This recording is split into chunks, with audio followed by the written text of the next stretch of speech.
Hello, mermaiders! Happy Friday! Today I'm going to be reading Little Walrus Warning. That's a tongue twister. Okay.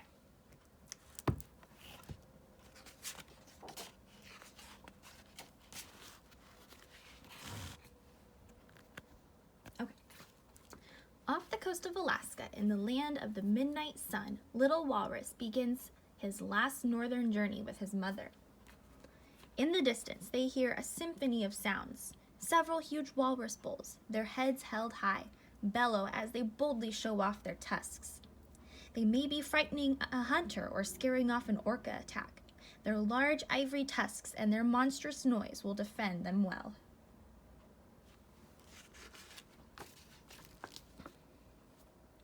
The 4-year-old calf has tusks that are not fully grown. For now, he still needs his mother. Leaving the bulls behind in the spring, they will travel north with the nursery herd.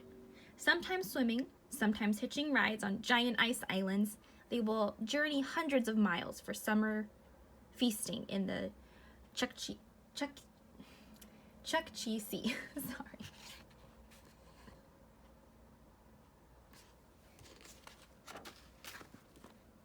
As cold Arctic winds blow, the cow and her calf haul out of the water onto the floating island of ice.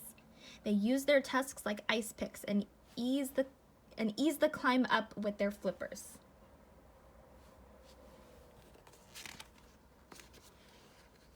Mother moves across the ice, stabbing it with her tusks now and then to steady herself.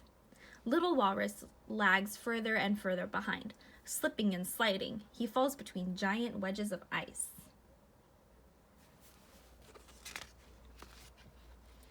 Hearing his pitiful cry, Mother struggles to find little walrus. Chips fly as she frantically hacks at the ice. She could break a tusk or fall in the ice trap herself, but it does not matter. What matters is her calf. Frozen chunks shift and groan as her tusks break more and more ice. Steadily, she opens a way of escape and helps little walrus to safety.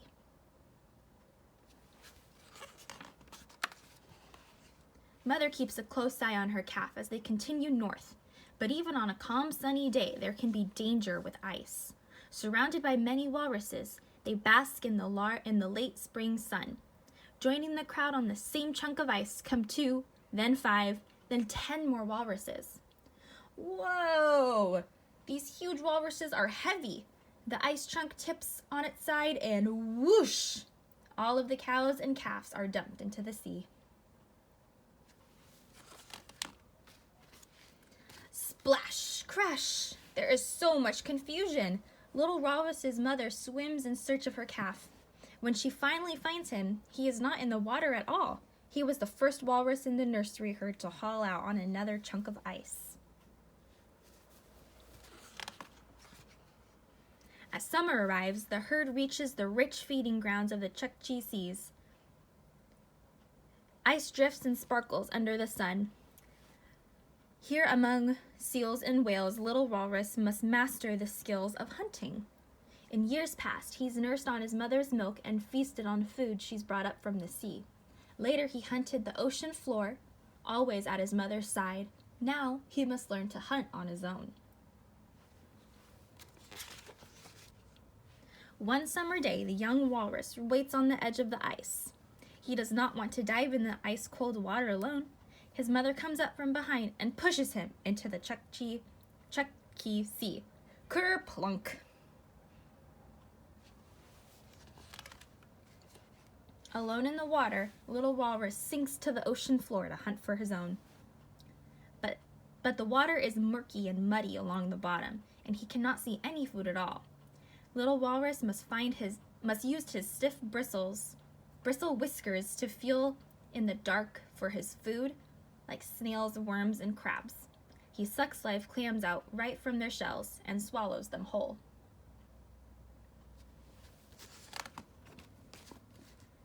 Full from his feast, he rejoins the herd on the ice. He circles the huge pile of walruses who are warming themselves to various shades of pink, red, and brown. He wanders around the edge of the crowd looking for a spot to lie down.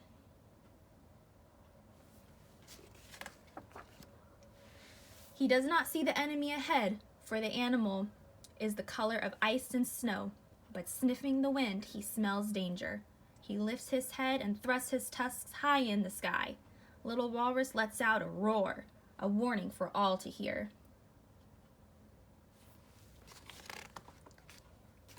The cows grunt and growl, the calves bark and cry. Their monstrous sound and the sight of so many gleaming white tusks frighten the creature away. The polar bear retreats into the landscape of snow and ice to search for an easier meal.